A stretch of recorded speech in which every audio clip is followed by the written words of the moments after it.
Bonjour à tous et à toutes. Aujourd'hui, vous allez écouter la nouvelle histoire des envolées contées.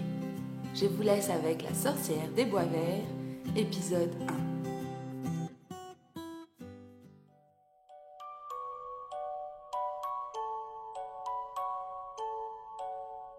Connaissez-vous les bois verts ? Ils s'étendent du lac d'Enchantus jusqu'à la ville de Sortibus. On raconte que dans ces bois verts, depuis des millénaires, il se passe des choses extraordinaires. On raconte que dans ces bois verts, depuis des millénaires, habitent des sorcières.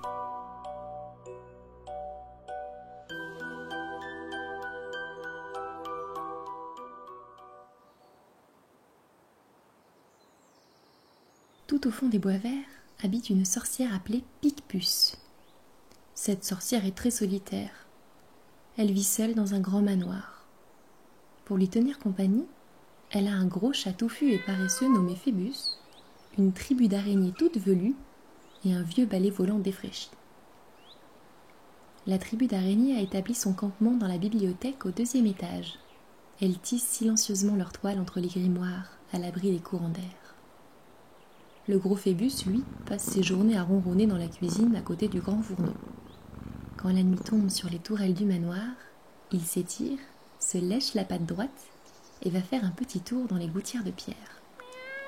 Quant au vieux balai, il est posé contre le mur tout en haut des escaliers de l'observatoire.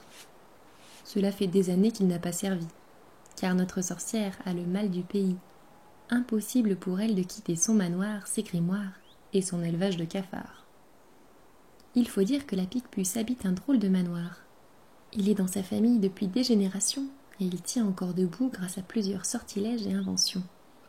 La grand-mère de la Picpus, de son vivant, a capturé un petit nuage qui se promène encore au-dessus du potager pour arroser les plantes et les légumes que la sorcière met dans ses potions.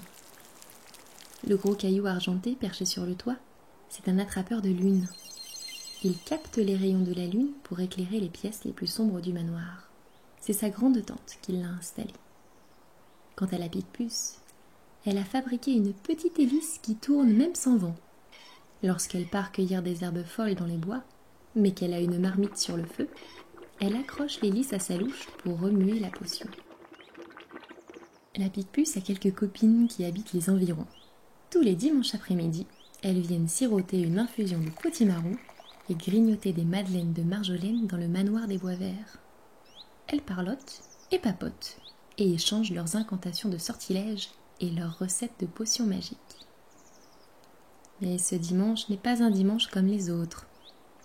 Toutes les sorcières se réunissent dans le petit salon du manoir. Comme d'habitude, Yvonne s'assoit sur un vieux pouf défraîchi assorti à sa cape jaune canari. Babette, qui ne va nulle part sans sa chouette perchée sur son épaule, prend place sur une petite chaise en osier près de la cheminée. Monique, depuis qu'elle est revenue de son voyage en Afrique, s'assoit toujours par terre sur le tapis usé. Quant à Phébus le chat, sa queue dépasse dessous le gros canapé mou. Alors que la Picpus sert l'infusion de potimarron à Yvonne, Babette et Monique, la vieille Sidonie déboule en trébuchant sur sa grande jupe à carreaux gris. Nom d'un pissenlit, les amis, vous ne devinerez jamais ce que j'ai appris, crie Sidonie. Poil de cigogne, s'étonne Yvonne. Qu'est-ce qui t'arrive ? C'est une tragédie, lui répond Sidonie en s'affalant sur le gros canapé mou. Phébus ouvre un œil, renifle le mollet de Sidonie, se lèche une moustache et se rendort. Allons, allons, vieille chouette, calme-toi et raconte-nous tout, rouspète Babette. Oui, ça ne doit pas être si dramatique, pronostique Monique. Mais si, s'écrie Sidonie. Par la barbe du mistigris, vous n'avez même pas idée. La Picpus lui tend une madeleine pour la calmer. Tout en mâchouillant sa madeleine, Sidonie commence à raconter. Ce matin, je suis allée au marché à Sortibus. Il me fallait absolument du safran pour réussir un enchantement. Comme d'habitude, je me suis fait toute discrète. J'ai tendu l'oreille, de ci, de là, pour attraper quelques nouvelles. Elle fait une pause pour avaler une gorgée d'infusion. Et alors ? S'impatiente la Picpus. Eh bien, figurez-vous que les bois verts vont bientôt accueillir un parc d'attractions. La Picpus s'étrangle avec sa madeleine. Quoi? Mais qu'est-ce qu'il fabrique? Se pique Monique. Répète. Caquette Babette. Oui, vous avez bien entendu. Ils font construire un parc d'attractions au milieu de nos bois verts chéris. Renchérit Sidonie. Tu en es sûre? Marmonne Yvonne. Certaines. J'ai entendu Madame la mère l'expliquer au fromager. Il y aura un grand 8, une grande roue et même des autotamponneuses. Gémit Sidonie. Nos sorcières sont sous le choc. Un parc d'attractions, c'est une catastrophe pour les bois verts. Un parc d'attractions, ça fait du bruit et de la lumière, ça fait fuir crapauds et cafards. Et surtout, Tous les marmots vont débarquer? panique Monique. Il y aura des gamins dans tous les coins. Rouspète Babette. La Picpus devient toute blanche, puis toute verte, puis toute rouge. Ses amies sorcières n'aiment pas beaucoup les enfants. Mais elle les déteste, elle les hait, elle voudrait qu'ils disparaissent tous de la surface de la terre. Elle se rassoit sur sa chaise et se prend la tête entre ses mains. C'est pas possible. Ces bois sont le seul endroit tranquille à des kilomètres. Personne ne vient nous enquiquiner ici. On peut faire nos potions et nos sortilèges à l'abri des enfants. Mais là, avec un parc d'attractions au milieu des bois verts, ils vont venir mettre leurs petits nez de fouine partout. Qu'est-ce qu'on va faire? Bougonne Yvonne. Rentrons chez nous, réfléchissons chacune de notre côté, et demain nous échafauderons un plan diabolique. Explique Monique. Oui, tu as raison. Reprenons nos esprits, nous allons trouver une solution. Lui répond la Picpus. Une par une, les sorcières quittent le manoir. Yvonne rentre chez elle par le chemin du lac aux cigognes.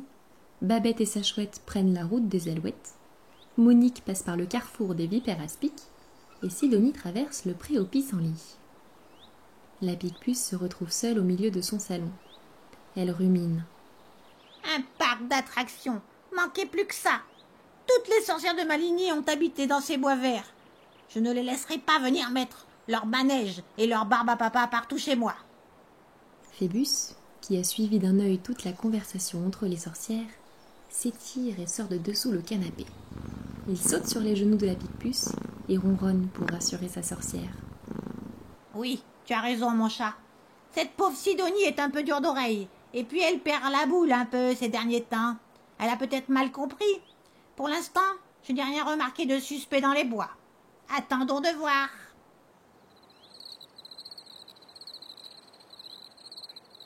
Le soir tombe. Un peu rassurée et calmée, la Picpus se prépare pour la nuit.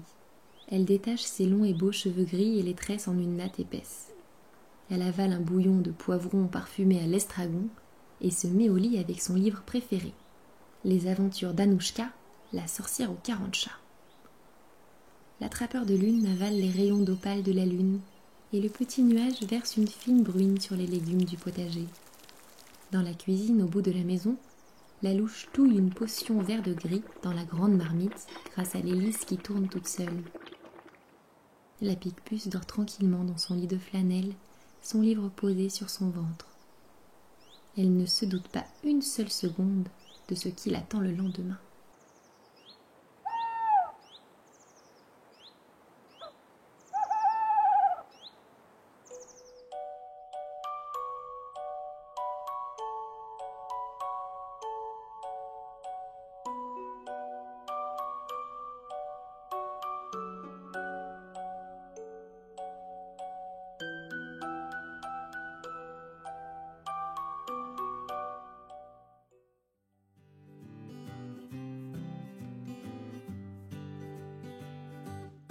Vous venez d'écouter La sorcière des bois verts. Nous vous donnons rendez-vous lundi prochain pour la suite de l'aventure. Si l'histoire de la Picpus vous a plu, n'hésitez pas à la partager autour de vous, à nous mettre 5 étoiles sur Apple Podcast et à nous écrire pour partager vos ressentis. Retrouvez-nous sur les réseaux à @envoléconté. À très vite!